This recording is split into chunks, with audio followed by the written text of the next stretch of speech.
Picture this. You are a Mongol cavalryman, bred for the open steppes, but right now you are suffocating. It is the autumn of 1221. You are wedged inside a narrow, jagged canyon in the Hindu Kush mountains. The air tastes like pulverized rock and copper. Your horse, a beast that has trampled half of Asia, is panicking. It cannot turn around. It cannot charge. Its ribs are pressing against the sheer stone walls on one side and the sweating, terrified flanks of another horse on the other. Ahead of you, the canyon tightens into a jagged throat of granite. You look up, and the sky is blocked out not by clouds, but by shadows. The shadows are men. They are standing on the ridges, entirely out of reach of your famous composite bow. They are not shooting yet. They are just watching you funnel into the meat grinder. For the first time in your life, the legendary mobility of the Mongol horde is utterly useless. You are not a hunter anymore. You are a rat trapped in a rocky pipe, waiting for the butcher's blade to drop. This is the Valley of Parwan, and you are about to experience the absolute destruction of the invincible Mongol war machine. Before diving into these forgotten stories of survival and suffering, if you enjoy learning about the hidden truths of history, consider hitting that like button and subscribing for more content like this. And please comment below to let me know where you're listening from. I find it incredible that we're exploring these ancient stories together from different parts of the world, connected across time and space by our shared curiosity about the past. To understand how 30,000 unstoppable killers walked willingly into a geographical death trap, we have to rewind to the apocalyptic inferno that was the Mongol invasion of the Khwarazmian Empire. The year is 1219, and the Shah of Khwarezm, a man whose ego vastly outweighed his tactical competence, made the single worst diplomatic error in the history of human existence. He executed Genghis Khan's trade ambassadors. He did not just kill them, he publicly humiliated them, set their beards on fire, and sent their severed heads back to the open steppe. He essentially walked up to the most lethal military engine the world had ever seen and slapped it in the face with a wet fish. The response was not a war, it was an extermination event. Genghis Khan did not just want to defeat the Khwarazmian Empire, he wanted to erase it from the timeline. He unleashed a tsunami of horsemen across Central Asia. Cities with populations in the hundreds of thousands were reduced to ash and bone in a matter of days. Bukhara, Samarkand, Urgench, the crown jewels of the Islamic Golden Age, were systematically dismantled. The Mongols employed terror as a literal weapon of mass destruction. They built pyramids out of human skulls just to ensure the next city over understood the mathematical certainty of their doom. The Khwarezmian army, which looked spectacular on parchment, disintegrated.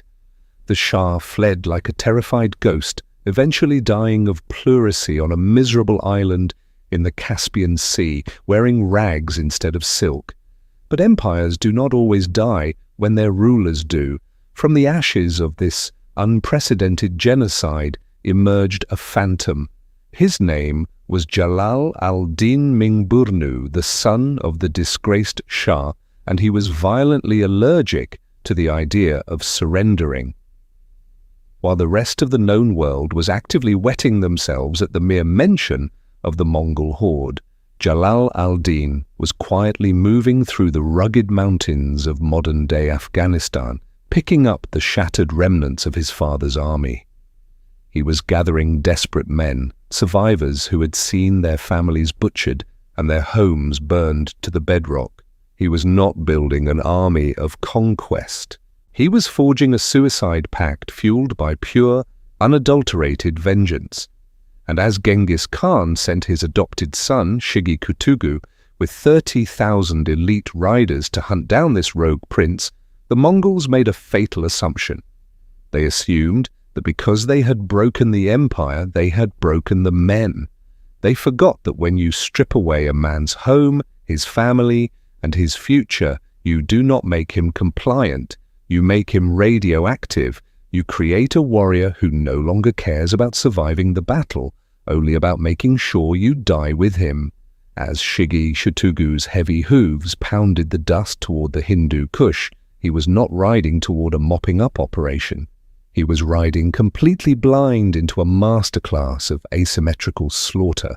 To understand the man waiting in the rocky throat of Parwan, you have to strip away everything you know about medieval royalty. Jalal al-Din Mangburni was not sitting on a silk cushion issuing orders to dying peasants.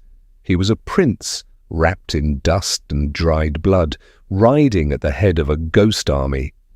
His father, the foolish Shah, had died shivering in a filthy tent, leaving his son a crown that was essentially a death warrant. Genghis Khan had put a price on his head so high it could buy a kingdom. Everywhere Jalal al-Din rode, the horizon behind him glowed orange with the fires of his burning cities. He was the last surviving spark of a murdered empire, and the Mongols were determined to snuff him out. But the Mongols fundamentally misunderstood what they had created. When the Mongol war machine rolled over a nation, their standard operating procedure was to induce sheer, paralyzing panic. They wanted the enemy to break ranks, drop their weapons and scatter like sheep, making them easy prey for light cavalry to run down and slaughter. It worked in China, it worked in Russia, it worked in Persia. It was a flawless psychological algorithm, but terror has a saturation point. When you butcher a man's parents, enslave his children, and burn his fields to ash, he stops being afraid. The panic burns away, leaving behind a cold, dense core of pure hatred. The men gathering around Jalal al-Din in the unforgiving, jagged peaks of the Hindu Kush were not a standard military force. They were the apex predators of grief. They were Khwarazmian heavy cavalry who had watched their invincible army dissolve. They were Afghan highlanders holding on to their mountain passes with grim defiance. They were Turkoman horsemen who had lost their grazing lands to the endless Mongol herds. They were ragged, starving, and pushed to the absolute brink of human endurance, and that made them the most dangerous force on the planet. The Mongols hunting them were elite veterans led by Shigi Kutugu. Shigi was not just any general, he was the adopted son of Genghis Khan himself, found in an abandoned Tartar camp as a toddler, and raised in the royal tent. He commanded 30,000 hardened killers who fought for glory, for loot, and for the divine right of the Khan to rule the earth. But loot and glory are abstract concepts. They are luxuries. The men following Jalal al-Din were not fighting for a flag or a paycheck. They were fighting for the right to continue existing. They were fighting because if they took one more step backward, they would fall off the edge of the world. Jalal al-Din knew his men were outmatched in an open field. He knew the Mongol tactical playbook backward and forward. The Mongols relied on the open steppe, where their light archers could maneuver flawlessly, executing feigned retreats and massive flanking sweeps. They needed space to breathe, space to ride, and space to kill. So the hunted prince decided to stop running and take their oxygen away. He led his patchwork army of vengeful ghosts into the valley of Parwan. It was a nightmare of geography. The valley floor was narrow, choked with boulders, and hemmed in by sheer, unforgiving mountain walls. It was a place where thousands of horses would be forced into a suffocating bottleneck, tripping over rocks and crashing into each other. It was an arena that violently neutralized every single advantage the Mongol horde possessed. As Jalal al-Din positioned his archers on the high ridges and anchored his heavy cavalry in the rocky choke points, he was no longer fleeing. He was setting a bear trap. He looked back down the dusty trail where the Mongol vanguard would soon appear. He knew Shigi-Kutugu was coming in hot, drunk on a string of easy victories and blinded by the arrogance of the invincible. The Mongols thought they were cornering a wounded deer. They had no idea they were walking into the jaws of a starving wolf. The Mongol military doctrine is a masterpiece of open space geometry. It relies on the terrifying mathematics of distance, speed, and endless horizons. A Mongol army does not fight you, it dissects you. They use the vastness of the steppe to stretch your lines, firing armor-piercing arrows from composite bows that hit with the kinetic energy of a modern handgun, all while staying just out of your reach. When you finally break formation in frustration, they execute their signature move, the feigned retreat. They pretend to flee in sheer panic, drawing your heavy cavalry out, stretching your forces thinner and thinner, until suddenly the fleeing horsemen snap around, encircle your exhausted men, and butcher you down to the last heartbeat. It is a flawless, cold-blooded system. It has annihilated empires from the shores of the Pacific Ocean to the borders of Europe. But in the unforgiving valley of Parwan, all that magnificent lethal geometry went straight out the window. Parwan is not a battlefield. It is a geological meat grinder. Imagine a jagged canyon floor littered with massive, sharp boulders bisected by a treacherous river and boxed in by near-vertical cliffs. There is no horizon here. There is only sharp stone, loose mud, and the suffocating feeling of being buried alive. When Shigi-Kutugu led his 30,000 elite riders into this choke point, he was effectively taking the greatest mobile cavalry in human history and parking them in a blind alley. As the Mongol vanguard pushed deeper into the valley, the terrible reality of their situation began to set in. The front ranks had to halt because the path narrowed into a rocky bottleneck. But the rear guard, blinded by the dust and deafened by the roar of the river, kept pushing forward. Within minutes, 30,000 horses and riders were compacted into a massive, writhing knot of flesh, leather, and steel. The legendary Mongol speed dropped to absolute zero. You cannot flank your enemy when there is a sheer cliff face scraping against your right stirrup and a raging torrent blocking your left. You cannot execute a brilliant feigned retreat when 10,000 men behind you are physically blocking your only escape route. Jalal al-Din had mathematically engineered this nightmare. He had specifically chosen this suffocating terrain to neuter the wolves of the steppe. He positioned his dismounted archers high up on the craggy slopes, completely inaccessible to the Mongol riders below. The Mongols were heavily trained to shoot straight across the flat plains or downward from the saddle. Now they had to crane their necks, fighting the glare of the sun, and fire upward at impossibly steep angles. Their arrows lost momentum, either snapping against the granite or falling harmlessly short. Meanwhile, the Khwarazmian and Afghan archers perched on the ridges had the brutal advantage of gravity. Every arrow they loosed fell with devastating, armor-piercing force. They did not even need to aim. The Mongol formation was so densely packed in the canyon floor that a blind man could have drawn blood. The defenders simply pulled their bowstrings back and let the iron rain down. The Mongol ponies, usually disciplined and completely fearless, began to panic. These tough little animals were bred for the open wind and the thunder of the charge, not the claustrophobic echo of arrows shattering bone in a narrow stone corridor. When a horse was struck by a plunging arrow, it shrieked and bucked violently, thrashing against the horses packed tightly next to it. Hooves shattered the kneecaps of allied riders.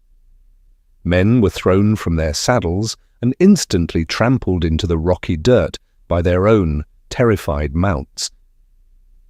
The entire vanguard plunged into chaotic, bloody anarchy. Shigi-Kutugu sat on his horse, choking on the dust, forced to watch his invincible tactical doctrine dissolve into a catastrophic traffic jam of death. His light cavalry, designed to dance around the enemy like a swarm of angry hornets, were now just sitting ducks trapped in a wooden barrel. He angrily ordered his men to push forward, desperately trying to break through the bottleneck and reach the open ground he assumed lay beyond. But there was no open ground. There was only Jalal al-Din's heavy cavalry, fully armored, unmoving, and waiting patiently at the narrowest throat of the pass. Their lances were lowered like a solid wall of iron spikes, ready to impale anyone who managed to squeeze through the crush. The Mongols were brutally stripped of their speed, their range, and their psychological terror. They were forced into fighting a grinding, static war of attrition, which was exactly the kind of battle they fundamentally despised. The valley of Parwan was rapidly turning into a slaughterhouse, and for the very first time since Genghis Khan had united the tribes, the Mongols were the ones standing on the killing floor. To understand how a disaster of this magnitude happens, you have to look inside the mind of the man pulling the levers. Shigi Kutugu was not a fool, and he was certainly no coward. He was a terrifyingly effective administrator of death. As a toddler, he had been pulled from the wreckage of a slaughtered Tatar camp by Genghis Khan himself and handed to his primary wife, Borte, to be raised as a prince of the blood. He grew up in the royal tent. He was the highest judge in the empire, the man who recorded the laws of the Mongol nation in the Great Blue Book. He possessed a military resume built entirely out of crushed skulls, burning cities, and broken kings. And that flawless resume was exactly what got his men killed. There is a specific kind of psychological rot that sets in when a military force never loses.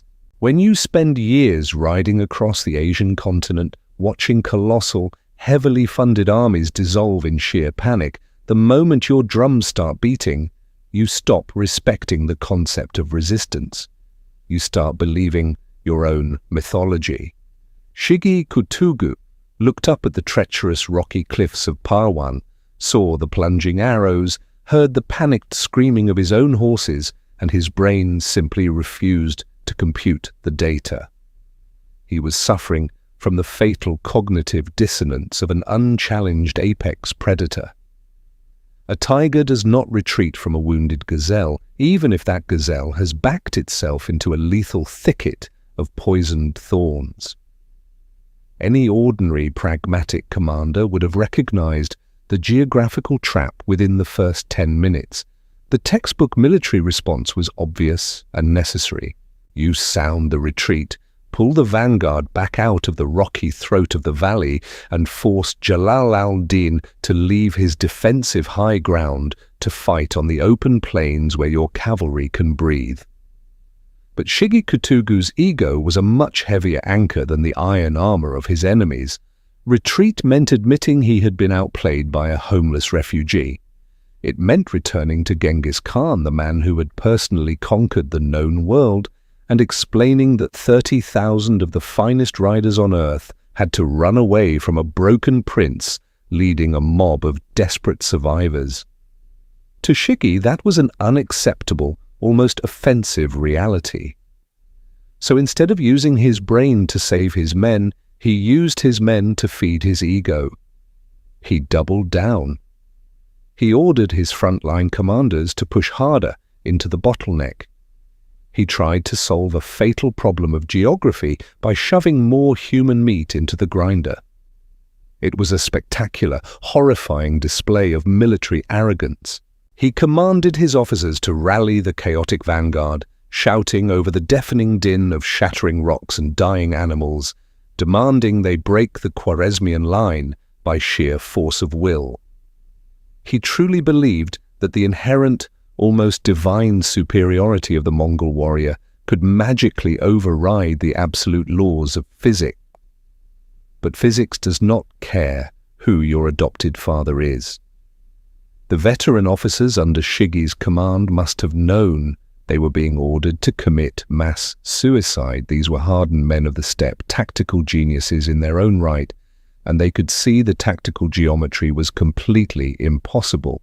But the absolute godlike authority of the Khan's family meant no one could countermand the order. They were forced to push their terrified horses deeper into the crush, watching their brothers die without even being able to swing a sword in return.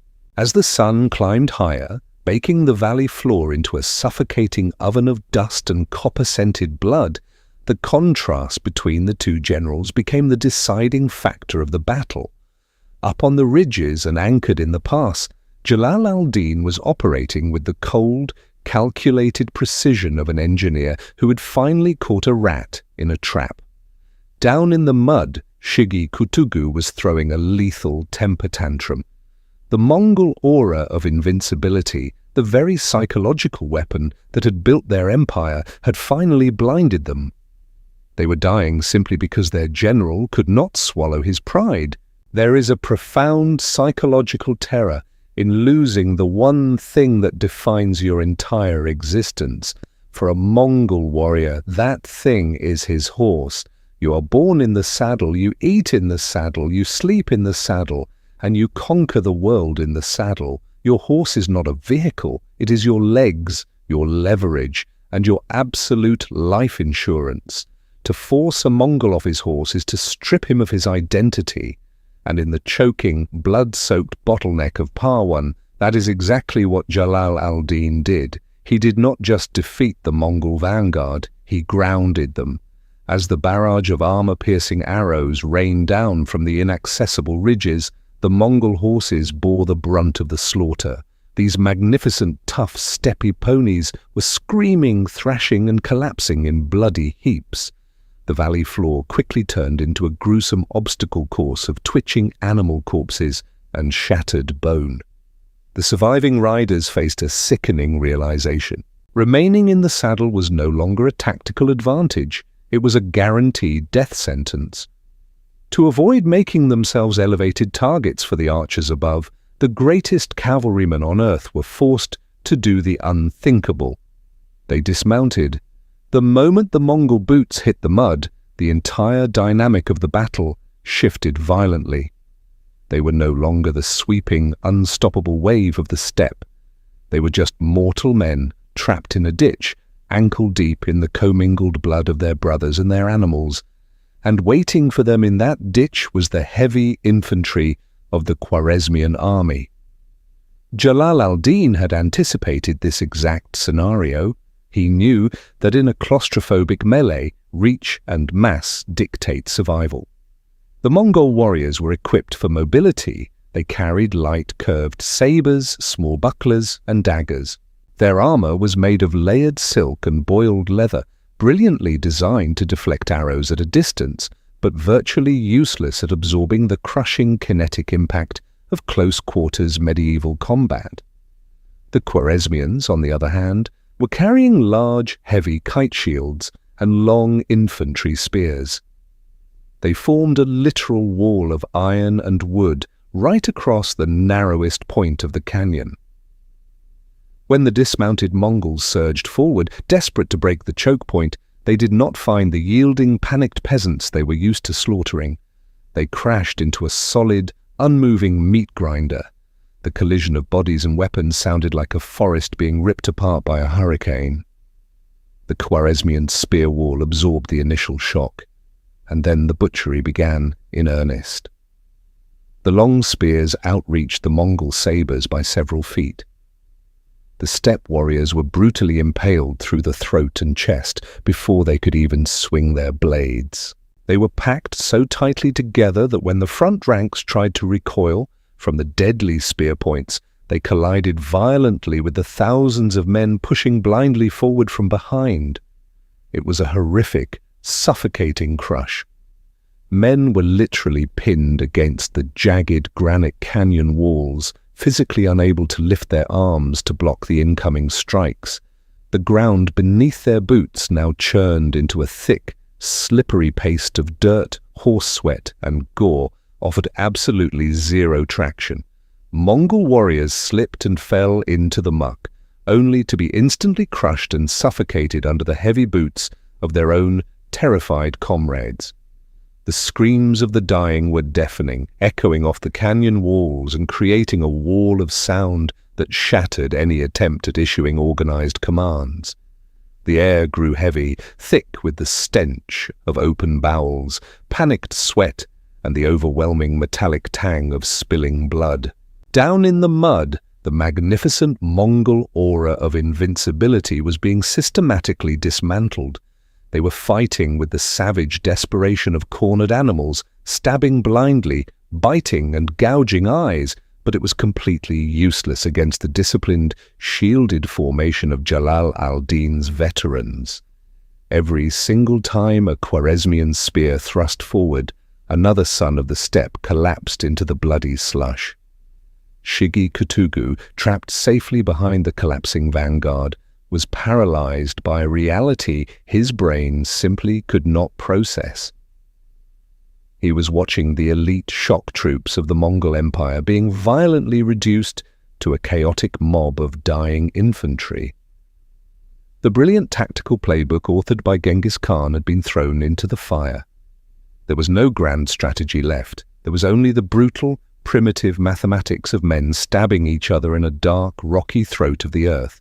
The invincible horde had been dragged down into the dirt, and the mud of Parwan was swallowing them whole.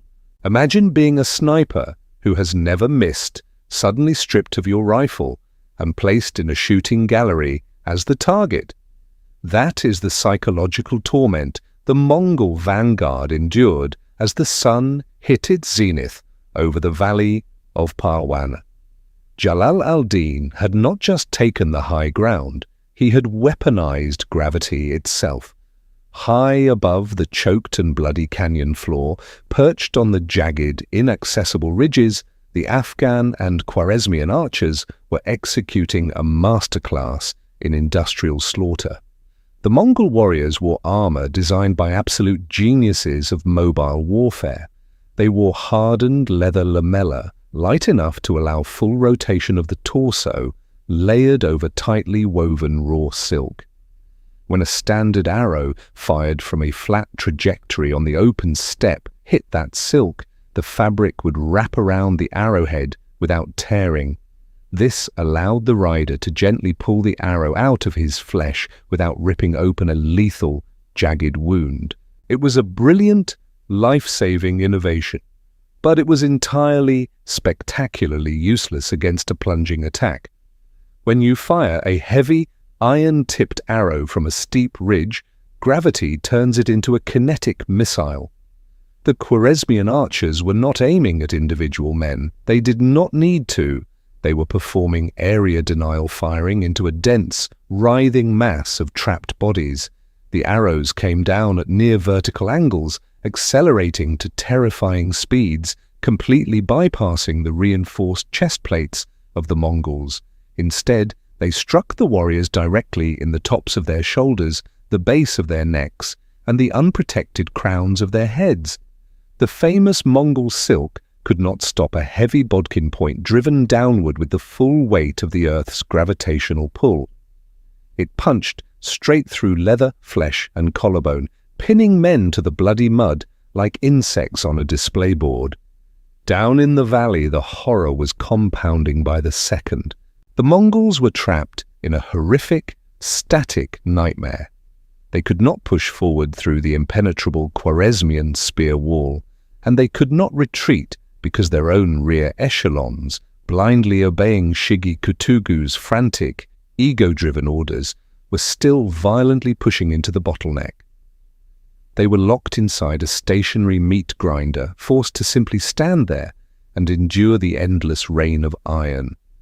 Try to comprehend the physical and mental endurance required to survive just 1 hour in that environment. You are shoulder to shoulder with screaming, dying men. You are holding your small wicker and leather buckler above your head, your muscles screaming in agony, listening to the deafening, rhythmic thud, thud, thud of arrows burying themselves into the wood, into the corpses around you, into the mud. Your arm burns with lactic acid. Your throat is coated in dry dust and the hot, coppery spray of arterial blood. Every time a man next to you collapses, his dead weight drags you down, instantly exposing your neck and back to the snipers above. It is no longer a battle of tactical skill. It is a blind lottery of death, and the Khwarazmian archers hold every single winning ticket. For grueling, agonizing hours, this mechanical butchery continued without pause. The sky over Parwan was literally darkened by the sheer volume of shafts being loosed. The archers on the ridges fired until their fingers bled, until their bowstrings snapped from the intense friction, and then they simply grabbed fresh bows from the runners behind them and kept firing. They were not just shooting arrows, they were emptying quivers that held the accumulated, explosive rage of a burned empire. Every arrow released was a tiny, jagged piece of vengeance for the ashes of Bukhara, for the slaughtered civilians of Samarkand, for their murdered families. This was the supreme bitter irony of Parwan. The Mongols, the undisputed masters of ranged warfare, the men who had conquered half the globe by shooting arrows at people who could not shoot back, were now dying exactly the way they had killed so many millions of others. They were being systematically eroded, bled dry by an enemy they could not even reach. As the afternoon shadows began to stretch across the valley floor, turning the shallow river into a sluggish, thick stream of dark red, the myth of Mongol invincibility was not just cracking, it was slowly bleeding to death in the dirt, one plunging arrow at a time. When the sun finally dipped below the Hindu Kush, plunging the valley of Parwan into a freezing, merciful darkness, the butchery paused. Nightfall in a medieval battle is not a time for rest. It is a time for listening to the agonizing wails of men bleeding to death in the dark. Shigi Kutugu sat in his camp, surrounded by the shattered remnants of his vanguard. The reality of his failure was staring him in the face. He could not push through the Khwarazmian spear wall, and he could not survive another day under that plunging rain of iron. He needed a miracle, or barring that, he needed a ghost. The Mongols possessed one logistical advantage that no other army on earth could match: the remount system. Every single Mongol warrior traveled with a string of 3 to 5 spare horses. While the vanguard had been ground into dog meat at the front of the pass, tens of thousands of fresh ponies were safely held in the rear. Shigi Kutugu looked at this massive, unused herd and hatched a plan born of pure desperation. If he could not beat Jalal al-Din with physical violence, he would try to break his mind. Under the cover of darkness, the Mongol camp transformed into a bizarre, macabre sweatshop. Shigi ordered his surviving men to gather every spare piece of clothing, every extra felt blanket, every dead man's helmet, and every scrap of unused leather. They stuffed the clothing with dry grass, tied them off with bowstrings, and strapped these crude, lifeless dummies onto the saddles of the spare horses. By the time the false dawn painted the eastern sky a bruised purple, Shigi Kutugu had manufactured an entirely fake army. As the sun rose over the blood-soaked valley, the Khwarazmian and Afghan defenders wiped the cold dew from their eyes and looked down the pass. What they saw made their stomachs drop into their boots. Through the thick haze of morning dust, deliberately kicked up by the Mongol rear guard, they saw thousands upon thousands of new silhouettes. A massive, silent horde of fresh riders stretching as far as the eye could see. To a force of men who had spent the previous day exhausting every ounce of their physical and emotional strength, the sight of a completely new Mongol army was utterly devastating. The psychological weight of the Mongol reputation pressed down on the defenders like a physical anvil. The panic was immediate and contagious. You could feel the collective will of the Khwarazmian army fracturing. Men who had fought like lions the day before began whispering about breaking ranks, about falling back into the mountains, about running for their lives. This was the exact moment Shigi-Kutugu had engineered. It is the core tenet of steppe warfare. Convince the enemy they are already dead, and they will gladly expose their backs to your arrows. But Jalal al-Din Mangburni was not a typical general, and he was absolutely immune to Mongol theatrics. He knew that retreating in the face of a Mongol army, real or fake, was an elaborate way to commit mass suicide. The moment an army turns its back, the battle ends and the harvest begins. The prince rode his warhorse up and down the ragged line of his infantry, screaming over the rising murmur of panic. He did not offer them poetry or grand promises of glory. He offered them the cold, hard mathematics of their situation. He pointed to the jagged cliffs and reminded them that there was nowhere to run. Then he forced his trembling officers to actually look at the terrifying horde in the distance. He pointed out the unnatural stiffness of the riders. He highlighted the absolute silence of a force that should have been roaring for blood. As the morning breeze swept through the valley, clearing away the engineered dust cloud, the terrifying illusion dissolved. The invincible reinforcements were just hay and rags flopping pathetically on the backs of confused ponies. The realization swept through the Khwarazmian ranks like an electric shock. The sheer, suffocating terror evaporated, instantly replaced by a deep, volcanic insult. The monsters of the steppe, the great boogeymen who had burned half the world to ash, were so utterly beaten that they had to hide behind scarecrows. Shigi-Kutugu's psychological masterstroke did not break the defenders. It insulted them.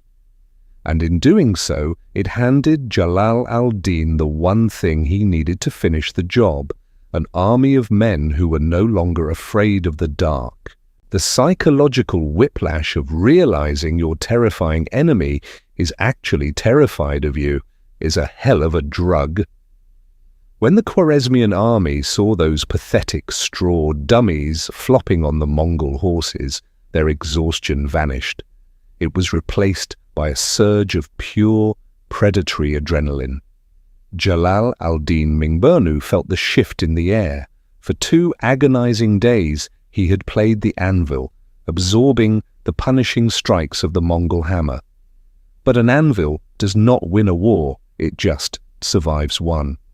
Now the hammer was shattered, and it was time for the prince to become the sword. Jalal al-Din did not issue a complex set of tactical orders. He simply walked to his armored warhorse and swung into the saddle.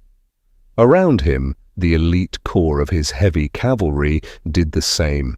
These were the absolute masters of Middle Eastern shock combat, men encased in steel lamella and thick chainmail, riding magnificent warhorses that were essentially armored siege engines compared to the small, agile steppe ponies of the Mongols. For 48 hours they had stood completely still in the rocky throat of Parwan, watching their infantry brothers bleed in the mud. Now they were slipping their heavy lances into their rests and lowering their iron visors. Down in the valley, the surviving Mongol warriors were in a state of absolute physical collapse. They had spent the entire previous day fighting a grinding, suffocating infantry battle they were never equipped for. They were bruised, battered, and bleeding from 1,000 shallow cuts. Their arrow quivers were completely empty. Their muscles were burning with the toxic ache of lactic acid. When they heard the deep, rhythmic, earth-shaking thud of heavy hooves echoing off the granite walls, a sound completely alien to the rapid, light patter of their own mounts, they knew exactly what was coming. Jalal al-Din ordered the infantry wall to part. Like bloody floodgates opening, the Khwarazmian shield wall stepped aside, revealing a solid, gleaming block of heavily armored horsemen. The prince raised his weapon toward the sky, and the charge began. Because the canyon floor was a nightmare of jagged rocks, twisted corpses, and deep mud, It was not a fast, sweeping, romantic charge. It was a slow, deliberate, unstoppable grinding machine. The heavy cavalry moved forward like a wall of moving iron, their long lances projecting outward like a deadly steel comb. The dismounted Mongols, utterly exhausted and stripped of their legendary mobility, had absolutely no way to brace for the impact. They tried to raise their small, hacked-up wicker bucklers, but a lightweight cavalry shield does not stop a 12-foot ash lance, backed by 1,500 pounds of galloping muscle and steel. The collision was not a battle, it was an industrial execution. The heavy lances punched clean through the Mongol leather armor, lifting grown men off their feet and throwing them backward into the suffocating crush of their own frantic ranks. The armored warhorses simply trampled over the living and the dead alike, their massive iron-shod hooves crushing skulls and snapping femurs like dry winter twigs. The Mongol center, already profoundly demoralized and physically broken, completely disintegrated. Panic, real, unadulterated human panic, finally seized the invincible sons of the steppe. Men dropped their sacred swords and tried to run, but there was nowhere left to go. They clawed desperately at the steep, jagged walls of the canyon, tearing their fingernails out, trying to climb away from the churning meat grinder of hooves and lances, only to be picked off by the Khwarazmian archers, who were still firing mercilessly from the ridges.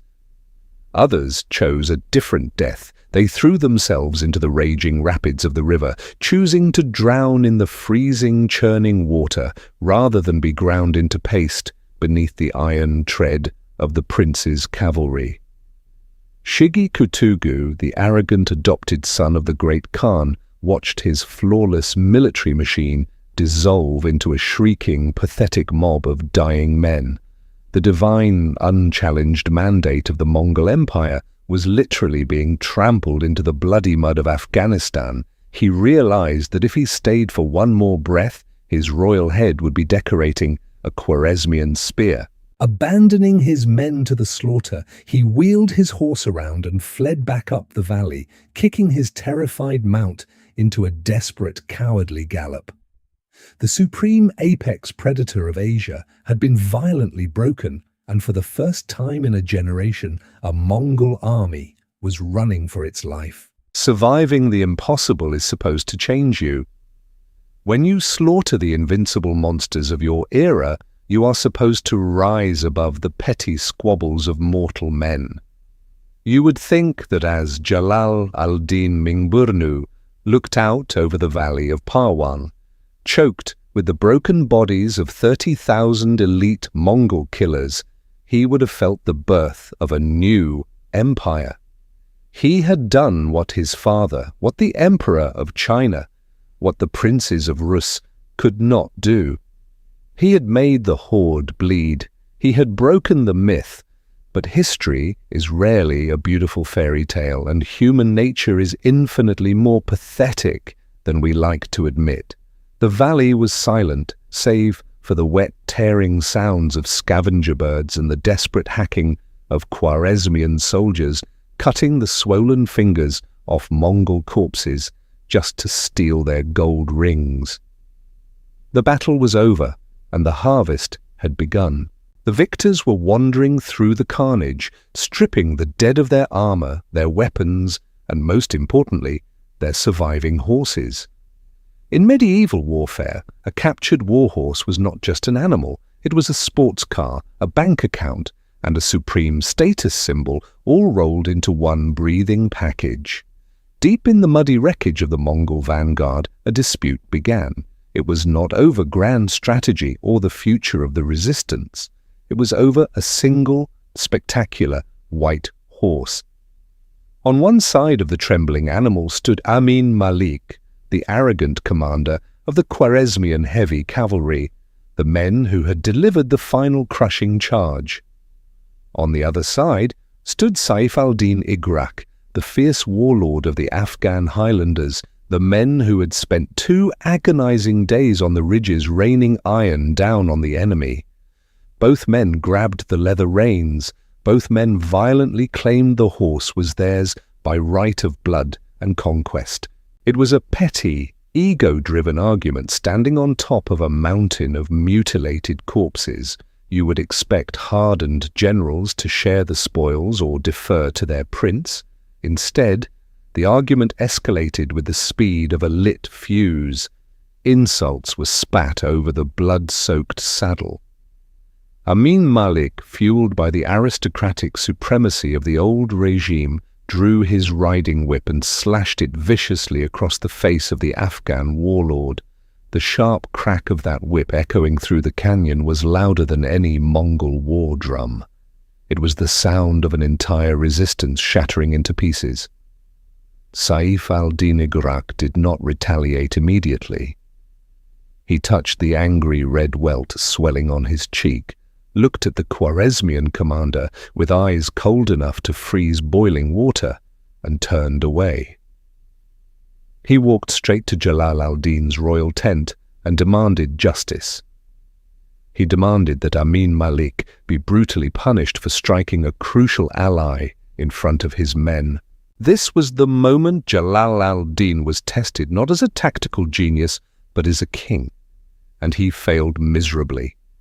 He looked at the Afghan warlord, then looked outside at the thousands of heavily armed Khwarazmian cavalrymen entirely loyal to Amin Malik. The prince was terrified of alienating his core troops. He swallowed his authority and gave a weak, political non-answer. He completely refused to discipline the man with the whip. He thought he was being diplomatic. He was actually committing political suicide. When you bleed for a man, when you stand in a suffocating canyon and watch your brothers die to build his legend, the absolute minimum you expect is respect. Saif al-Din Igrak walked out of the royal tent, returned to his camp, and simply gave the order to pack up. In the dead of night, while the fires of victory were still burning, tens of thousands of Afghan warriors mounted their horses and rode away into the Black Mountains. They did not switch sides, they just went home. They abandoned the prince who refused to protect their honor. When the sun rose the next morning, Jalal al-Din stepped out of his tent and found half of his army completely gone. The magnificent, impossible victory at Parwan was instantly rendered utterly meaningless. They had annihilated the invincible Mongol horde, they had survived the absolute apocalypse, and then they threw it all away into the dirt. They did not lose their kingdom to superior tactics or divine intervention. They lost the world because two grown men could not share a single horse. News travels fast on the steppe, but bad news travels like wildfire. When the shattered, bleeding remnants of Shigi Kutugu's vanguard finally limped back to the main Mongol camp, the silence that fell over Genghis Khan's royal tent was absolute, suffocating, and terrifying. The great Khan did not scream. He did not execute his adopted son for the catastrophic failure. He did something much worse. He stood up, looked at his trembling generals, and coldly remarked that Shigi had grown too used to winning, and it was time he experienced the bitter taste of defeat. But Genghis Khan was not a man who allowed the universe to insult him twice. The great dragon of the East was fully awake, and he was marching to Parwan himself. For Jalal al-Din, the clock had simply run out. Having lost half his army over a petty dispute about a single white horse, the prince could no longer hold the mountains. He was forced back on the run, fleeing south toward the borders of India. But you cannot outrun a hurricane. By the time Jalal al-Din reached the violent, churning banks of the Indus River, the Mongol horde had already caught him. This time, there was no narrow canyon to protect him. There was no rocky bottleneck to neutralize the Mongol horses. There was only the open plain, a raging river at his back, and the greatest military genius in human history orchestrating his absolute demise. The Battle of the Indus was not a tactical engagement, it was a systematic execution. The Mongols, fueled by the cold wrath of their emperor, tore through the fractured, demoralized Khwarazmian army like a scythe through dead wheat. Jalal al-Din fought with the fury of a dying god. He personally led charge after charge into the Mongol lines, his armor dented and soaked in blood, desperately trying to break the encirclement. But he was drowning in an endless sea of arrows, steel, and screaming horses. The mathematical certainty of the Mongol war machine had returned, and it was grinding his army into dust. Realizing that his empire was dead and all was lost, the prince did the only thing left to do. He stripped off his heavy iron armor, mounted his exhausted, blood-spattered war-horse, and spurred the beast straight off a 20-foot cliff into the violent, churning rapids of the Indus River. Genghis Khan rode to the edge of the cliff and looked down. He watched the Khwarazmian prince struggling against the lethal currents, swimming desperately toward the Indian shore with his shield strapped to his back. The Mongol archers drew their heavy bows, perfectly ready to turn the water red and end the resistance forever. But Genghis raised his hand. He stopped them. He pointed at the soaking, defeated prince, turned to his own sons and said, "That is what a son should be." It was a rare, profound moment of military respect from a man who respected nothing but victory. And then, perfectly true to his ruthless nature, Genghis Khan turned his horse around and ordered his men to butcher every single male child in Jalal al-Din's captured camp, because respect does not equal mercy. The Battle of Parwan is a ghost story of history. It proves that the invincible can bleed. It proves that geography, gravity, and desperate men can break the most perfect military machine ever created. But the aftermath is a terrifying, bitter reminder of human frailty. Jalal al-Din did the impossible. He held a sword to the throat of the apocalypse, but because of arrogance, pride, and the petty squabbles of men, he dropped the blade. He defeated the monster, but he forgot to cut off its head. And history teaches us one brutal, unforgiving lesson. When you wake a dragon, you do not get a second chance. If you made it to the end of this brutal journey, you are clearly someone who values the deep, uncomfortable truths of our past. If this story moved you, please make sure you are subscribed and have the bell notification turned on. I have a lot more forgotten history to uncover with you. And before you go, I have a question for you to answer in the comments. Do you think Jalal al-Din was a tragic hero, or was his ultimate failure his own fault for not controlling the greed of his generals? I will be reading your thoughts below. Thanks for watching, and I will see you in the next chapter of history.